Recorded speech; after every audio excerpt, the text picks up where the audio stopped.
कल मैंने एक छोटा सा दृश्य देखा, लेकिन कुछ दृश्य छोटे होते हुए भी पूरी जिंदगी का आईना बन जाते हैं।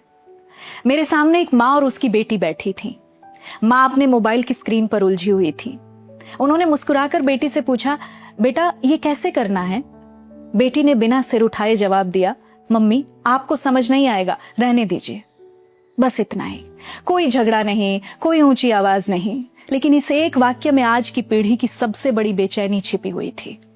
हमारे पास दुनिया के लिए समय है, लेकिन जिन्होंने हमें दुनिया दिखाई उनके लिए धैर्य कम पड़ने लगा है।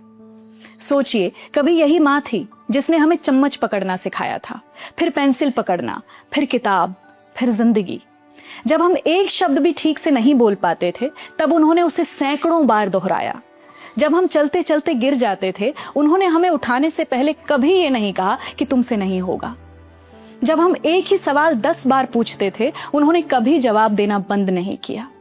उन्हें पता था सीखने की सबसे बड़ी शर्त बुद्धिमानी नहीं, धैर्य होता है। फिर समय बदला, दुनिया बदल गई, तकनीक ने इंसान की गति बढ़ा दी, लेकिन शायद हमारे रिश्तों का धैर्य कम कर दिया। आज माता पिता स्मार्टफोन सीख रहे हैं, ऑनलाइन पेमेंट सीख रहे हैं, नई दुनिया के नियम याद करने की कोशिश कर रहे हैं, और हम कई बार उन्हें इस तरह से टाल देते हैं जैसे किसी अनजान व्यक्ति को टालते हैं। मनोविज्ञान में इसे रोल रिवर्सल कहा जाता है। जिंदगी का वो मोड़ जब माता पिता धीरे धीरे उस देखभाल के पात्र बन जाते हैं जो कभी उन्होंने हमें दी थी। बचपन में वो हमारे संरक्षक थे, अब बुढ़ापे में उन्हें हमारे धैर्य की जरूरत होती है।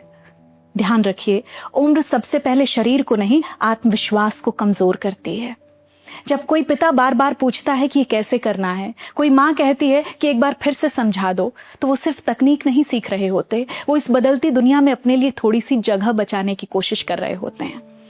कहा जाता है बच्चों को पालने में सबसे ज्यादा पैसा नहीं लगता, सबसे ज्यादा धैर्य लगता है, और शायद बुढ़ापा उसी धैर्य का लौटाया जाने वाला ऋण है। इसलिए अगली बार जब माँ या पिता कोई बात दूसरी, तीसरी या 10वीं बार पूछें, तो जवाब देने से पहले सिर्फ एक पल ठहरिए।